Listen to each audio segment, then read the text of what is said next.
Folktales, 6 programmes presented by Tony Arthur. Programme 3, Witches.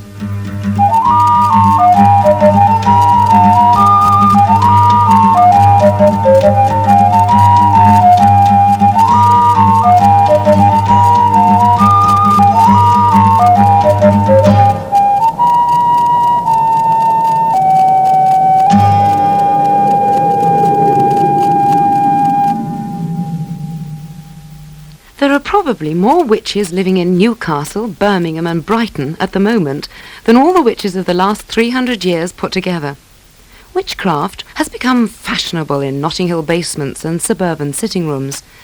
But if a trendy 1980s witch wandering up Bond Street should happen to bump into an old village wise woman, I doubt if they'd recognise each other as sisters of the art.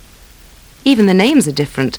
Whereas the modern covens are full of Taniths and Tanyas, the witch of tradition was more likely to have been called something as untrendy as Mag Scoogle or Old Diddy Horn. Old Diddy Horn would come when they were making the butter and would bewitch it. And one day they were making the butter in the churn and it wasn't going very well, and someone said, "That's Old Diddy Horn again." Now I know what, if you get a red hot poker and you put it in the butter, by magic it will set fire to Old Diddy Horn and she'll soon remove the spell. So that's what they did. They got a red hot poker, they put it in the butter, which all began to sizzle away like mad, and suddenly there came a terrible scream, and out of the cottage came Old Diddy Horn running like mad, with her drawers a sheet of flame, and she was never again. Eric Maple's story of the Essex witch Old Diddy Horn. And Diddy Horn is typical of the witch we find in folk tales everywhere. Witch stories are usually found in country districts because traditionally witches were more village characters than townies, and their supposed influence for bad, or indeed for good, affected those things that were of major importance to the countryman, such as his cattle, crops, horses, the weather, and his family life. Witches could also disrupt everyday chores like brewing beer, baking, or as in Diddy Horn's case, butter churning. At one time, butter was the most important thing made from milk, and this importance is reflected in the hundreds of stories of bewitched butter churns. We've had one of these stories from Essex, so let's go up to the other end of the country now and hear about Mag Scoogle from Scotland. On a little cottage far away up on the Drone Hill lived an old woman called Mag Scole or Scoogle. And they always thought, if ever they'd seen a witch, this Mag Scoogle must be one. So when she came down to buy milk and eggs, they joked with her about this and said, "Oh, you must be a witch, you must be a witch."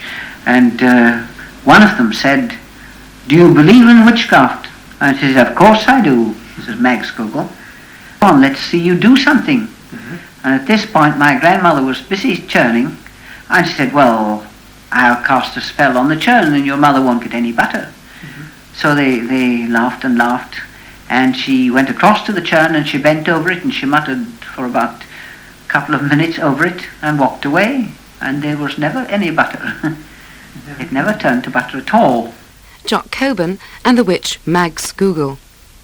The word witch conjures up in most people's minds a picture of a toothless old hag whose nose touches her chin, flying through the air on a broomstick, with a tall black hat on her head and a black cat crouching at her back. But how close is this caricature to the witch of history? Folklorist Venetia Newell. The witch was very much a particular type. These were people who were, I would say, social outcasts, in effect, who were living on the fringes of the particular society they were in. They were usually poor, old women who very often had some rather unpleasant characteristics, such as talking to themselves and being rather bad-tempered, shouting at children, and so their behaviour became increasingly antisocial. They tended to live in the poorest part of the village and were regarded with fear and horror by other people and would be afraid to go past their house and so on. But usually they were people who we would now characterise as very often senile old people who were socially underprivileged, widows who had no means of livelihood and had to go around and beg, and people would give them things because they were afraid of them. They thought that if they didn't give something, the witch would put a spell on them. So sometimes some people would use this to their advantage because, after all, if they didn't beg, they would starve to death. But this was the type of person that the witch was. Venetia Newell on the archetypal witch personality. But where do the pointed hats, the covens, cats and broomsticks come in? Well, these were added to the witch figures during the times of the witch hunts in the 17th century. The clothes, the high hats and so on, were just exaggerations of everyday clothes of the period. After the chaos and bloodshed of the Reformation and Counter-Reformation, the church leaders were in great danger of losing their powers in society. Although opposition to them may have been basically economic and political, it would often appear in a religious guise. Heretic was still the label pinned on anyone who opposed the church. But who exactly were the heretics? Well, an easy way out was to find someone that the people already feared and would be with. The ugly old social outcasts that Venetia Newell described, many of whom were thought to practice some form of magic, were ideal candidates for this role of the social scapegoat. It was easy to convince people that these magic powers had come from the devil, and it wasn't too hard to convince poor frightened old ladies of the same thing, give or take a little torture. It wasn't long before witches all over the country were themselves formed a pact with the devil. Of course, this meant that their cats were no longer just pets, but instead were the devil's representatives, or familiars. That the occasional get-together with a few friends became a coven meeting, complete with sexual license, murder, and ill-wishing. And having confessed to this little lot, why not admit to flying on a broomstick? By the way, the word witch is said to come from the Old English word Wicca, that's W-I-C-C-A, which just means wise one. So a witch could be male or female. And near to where the storyteller Ruth Tongue lives there were 3 witches living in the same lane, 2 male and 1 female. Well, the lane what goes down from Compton Martin down towards Blagden Lake. And, well, it isn't very well liked. Full of witches 'tis. Up top there lived Black Jack, and he were like his name. No one knew what he would be after next. Black doings.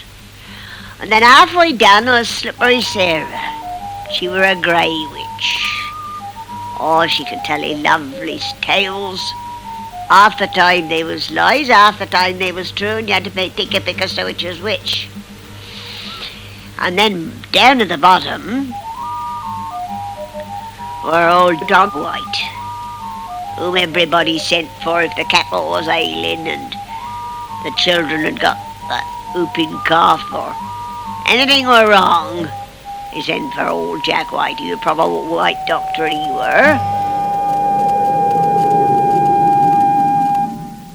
In Somerset, it was believed that witches such as Black Jack and Slippery Sarah could obtain whatever they wanted by means of a witch's ladder. This was a plaited rope with feathers twisted into it, which was swung to and fro, while a charm was chanted for whatever was needed.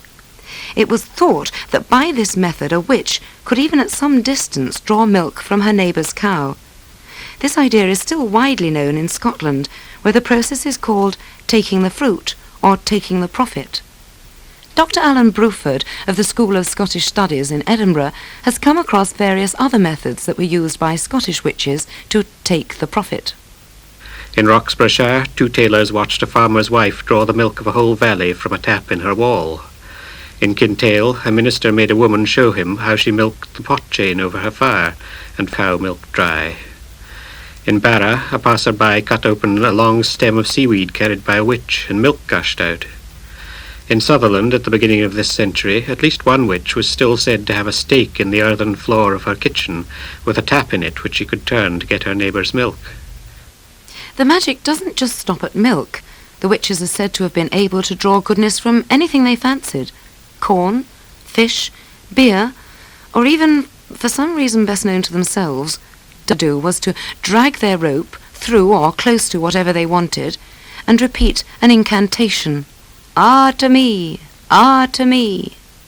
Our family were not doing very well in their craft. And the crafter decided to do something about it. So one day he took a clue of cement, that is a large ball of straw rope, and he went to one end of the neighborhood and he released the end of the cement rope and walked back. And then when he got back to his own door, rolled it up again and said, ah to me, ah to me. From then on, his crops flourished, his animals thrived, whereas all his neighbors were seen to be doing very poorly. After a time, his wife thought this was very unfair, and she said, "You'll have to go and give them back their profit again. Go and give back to every man his own." So, with some persuasion, the crafter did as he was told. So again he took the clue of cement, went round the neighborhood, cut a piece off, and said, "That's your profit back." And from then on, everybody was equally successful in their crafting operations. Although witches in folk tales get up to all sorts of mischief, there are a few themes, such as taking the profit, which Albert Hunter was her again and again. One of these recurring themes is the witch's ability to change shape, and the most popular shape-changing was of witches turning into hares. These witch hares were frequently hunted, but they always managed to escape. They could only be shot by a silver bullet. If, however, one was wounded in the chase, a corresponding injury was expected to appear on the body of a local witch.